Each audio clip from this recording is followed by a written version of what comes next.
Assalamualaikum warahmatullahi wabarakatuh. Perkenalkan, saya Tora Fahrudin, dosen Fakultas Ilmu Terapan, Program Studi D3 Sistem Informasi Akuntansi. Selamat berjumpa lagi dalam video dengan materi perulangan. Subpokok bahasan konsep perulangan.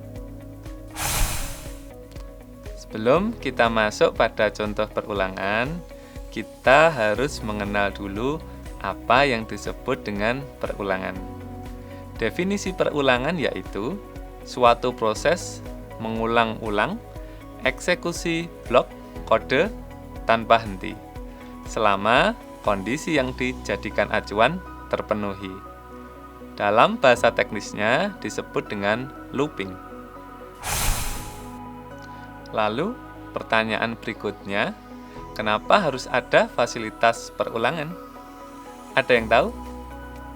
Oke, mari kita lihat kasus berikut. Kasus pertama, buat algoritma untuk menyimpan data biodata satu orang penduduk. Mudah ya, tinggal kita tulis saja read biodata. Lalu, bagaimana kalau 10 orang? 100 orang? Nah, mulai ada permasalahan. Kenapa? Ada yang tahu?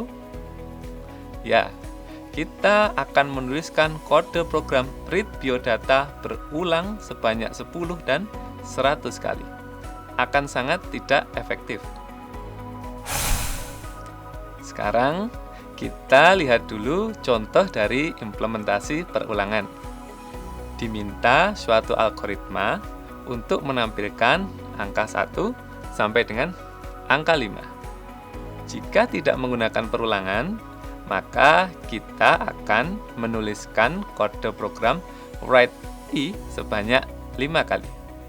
Tapi, dengan perulangan, kita cukup menuliskan kode program write i sebanyak 1 kali di dalam bagian perulangan, yaitu di sini dicontohkan dengan for loop. Struktur penulisannya dapat adik-adik lihat pada slide di samping kiri. Sedangkan tracing atau jalannya kode program dapat adik-adik lihat pada slide sebelah kanan. Nah, dalam membuat sebuah looping, kita harus memperhatikan 3 kondisi sebagai berikut. Yang pertama adalah aksi apa yang akan diulang. Yang kedua, berapa kali perulangan dilakukan. Atau kondisi apa yang membuat perulangan akan berhenti. Yang terakhir adalah kapan kondisi dicek, apakah sebelum atau sesudah aksi diulang. Berdasarkan tipe atau jenis perulangannya, dapat kita bedakan menjadi 3, yaitu for loop, do while, dan yang terakhir adalah while do. Perbedaan 3 jenis loop dapat kita lihat pada slide di samping. Perhatikan huruf yang dicetak tebal dan diwarnai merah di samping. Kalau for loop, karakteristiknya adalah jumlah perulangan diketahui, kondisi perulangan dicek di awal, dan bisa tidak dijalankan sama sekali, serta memiliki sebuah variabel pencacah.